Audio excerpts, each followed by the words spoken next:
퍼거슨이 최근 경기들에서 아무것도 하지 못하고 무기력하게 지는 모습을 보여주다 보니 퇴물이라는 이미지가 많이 들어가 있는데 이건 오해라고 생각해. 퍼거슨이 12연승 달리면서 극강 하빕의 대항마 취급을 받다 보니 하빕과 덩달아서 극강 이미지가 씌워진 상태였는데 갑자기 3연패를 해버리니 대중들의 평가가 너무 한 번에 과대평가에서 과소평가로 떡락해버린 게 있어. 퍼거슨이 12연승한 상대들은 S급이라고 말하기에는 살짝 수준이 떨어지는 선수들이었어. 퍼거슨이 잡은 상대들 중에 확실히 컨텐더급이다 라고 말할 수 있는 건 하도한 한 명이고, 그 외에 바르고자, 케빈 리, 세로니 이런 선수들은 잘하기는 하지만 타이틀 전선하고는 반 단계 정도 떨어진 선수들이야. 퍼거슨은 이런 B+에서 A-급 선수들을 상대로 12연승을 달리다가 갑자기 게이치, 차롤, 다리우시 같은 A+, S급 상대 만나서 3연패한 거지. 그러니 아직까지는 퍼거슨이 막 기량이 떡락한 퇴물이라고 보기에는 그냥 질 애들한테 지고 이길 애들한테 이긴 상황이라고 보는 게 맞다고 생각해. 또 퍼거슨이 최근 2경기에서 그래플링 양상에서 아무것도 못하고 지는 모습을 보여주다 보니 퍼거슨은 힘이 약해서 그래플러 만나면 그냥 찌그러짐.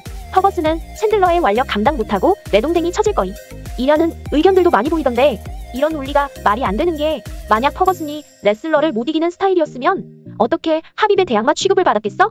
퍼거슨이 최근 경기들의 그래플링 상황에서 아무것도 못했던 것은 그냥 차롤과 다리우시가 탑클래스의 주짓대로라서 그런 거지. 퍼거슨은 본인보다 그래플링 스킬이 투박한 선수를 만나면 자신의 서브미션 능력을 이용해서 상대를 손쉽게 잡아먹어버리는 선수야. 퍼거슨은 케빈 리를 보내버렸던 트라이앵글 초크를 다리우시에게도 시도했었어.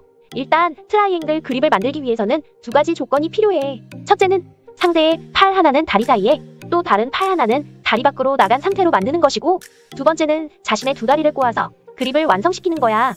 이렇게 두 팔이 전부 다리 안에 들어와 있는 상태에서는 트라이앵글 그립을 만들 수가 없어. 그래서 퍼거슨은 케빈 리의 왼팔을 밀어서 자신의 다리 밖으로 내보냈고, 그 후 다리를 채워서 트라이앵글 그립을 완성시켰지. 퍼거슨은 다리우시에게도 트라이앵글을 걸기 위해서 다리우시의 왼팔을 밀어서 다리 밖으로 내보내려고 하였지만 다리우시는 이를 알고 있었다는 듯이 퍼거슨이 두 다리를 엮어서 트라이앵글 그립을 완성시키지 못하도록 퍼거슨의 오른다리를 자신의 다리 사이에 넣어버리며 컨트롤해 주었지. 다리우시는 이 방법으로 경기 내내 퍼거슨의 서브미션을 통제하는 모습을 보여주었어. 퍼거슨이 자신의 왼다리를 끌어안으며 트라이앵글 그립을 채우려고 하고 있어. 다리우시가 퍼거슨의 다리를 오버 언더 그립으로 잡고 있기 때문에 이미 팔 하나는 다리 사이에, 다른 하나는 밖에 있어서 퍼거슨은 다리우시의 팔을 다리 밖으로 내보내는 과정 없이도 그냥 두 다리를 엮기만 하면 바로 트라이앵글 그립이 채워지게 돼. 그러나 이를 이미 알고 있었던 다리우시는 퍼거슨의 오른다리를 자신의 다리 사이에 넣어서 눌러앉아주고 자신의 손으로까지 잡아주며 절대로 퍼거슨이 두 다리를 엮어서 트라이앵글 그립을 완성시킬 수 없게 막아주었어. 다리우시가 퍼거슨의 다리 하나를 눌러앉아버리는 방식으로 퍼거슨을 컨트롤했다면 차롤은 더블 언더 그립으로 퍼거슨의 다리를 두 개 모두 들어올려버리거나 아니면 버터플라이 가드에서 퍼거슨의 두 다리를 모두 눌러 앉아버리는 방식으로 퍼거슨의 다리와 골반을 컨트롤하면서 가드 패스하는 방법으로 퍼거슨을 공략했어. 또 퍼거슨은 몸이 구겨진 상태에서 차롤의 다리를 당겨오며 하체 관절기를 시도해보기도 하였지만 차롤이 다리를 무겁게 깔아버리며 방어해버렸지.